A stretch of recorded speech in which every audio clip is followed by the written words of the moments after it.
আসসালামু আলাইকুম, আমি ডাক্তার নাদিয়া সুলতানা।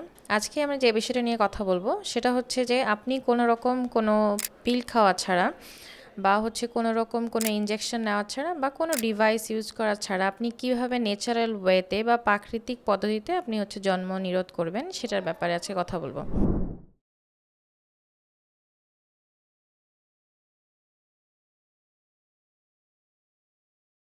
তো কি মেথড আছে সেগুলো জেনে নেই, চলুন।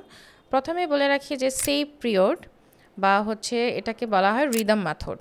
তারপরে হচ্ছে সেটা হচ্ছে lactational amenorrhoea, basal body temperature method, আর হচ্ছে কয়েটাস ইন্টারাপ্টাস। এর মধ্যে আমরা যে বিষয়টা নিয়ে আজকে জানবো সেটা হচ্ছে যে সেফ পিরিয়ড, মানে কখন হচ্ছে আপনি আপনার স্বামী স্ত্রী একসাথে থাকলে বাচ্চা হবে না। তো আমরা প্রথমেই বলে রাখি যে হচ্ছে ওভুলেশন বা ডিম নিঃসরণ একটা মেয়ের শরীরে কিন্তু প্রত্যেক মাসেই হয়।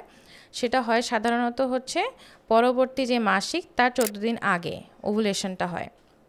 এবং আমরা জানি যে হচ্ছে একটা ডিম যখন নিঃসরণ হয় সেটা কিন্তু হচ্ছে 24 থেকে 48 ঘন্টা পর্যন্ত সক্রিয় থাকে, এবং একটা স্পার্ম সেটা হচ্ছে সক্রিয় থাকে 48 থেকে 72 ঘন্টা পর্যন্ত।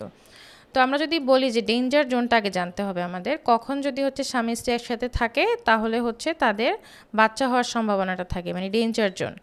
সেটা হচ্ছে সাধারণত 10 থেকে 20তম দিন, যদি তার সাইকেলটা হয় 28 দিনের।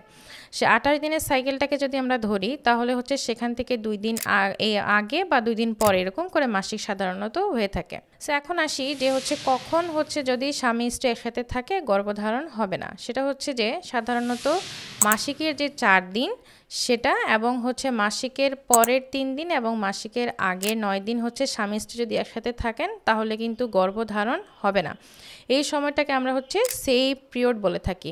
আর যদি কারোর দেখা যায় যে মাসিকটা হচ্ছে আরও লং সাইকেল হচ্ছে বা আরও শর্ট সাইকেল, সেই ক্ষেত্রে এই সময়টা হচ্ছে লং সাইকেলের ক্ষেত্রে বাড়বে, আর শর্ট সাইকেলের ক্ষেত্রে হচ্ছে সেটা আরও আমরা শর্ট করব। আর যাদের হচ্ছে একেবারে ইরেগুলার থাকে মাসিক তাদের ক্ষেত্রে কিন্তু এটার ফেইলিওর রেট খুবই বেশি। ধন্যবাদ।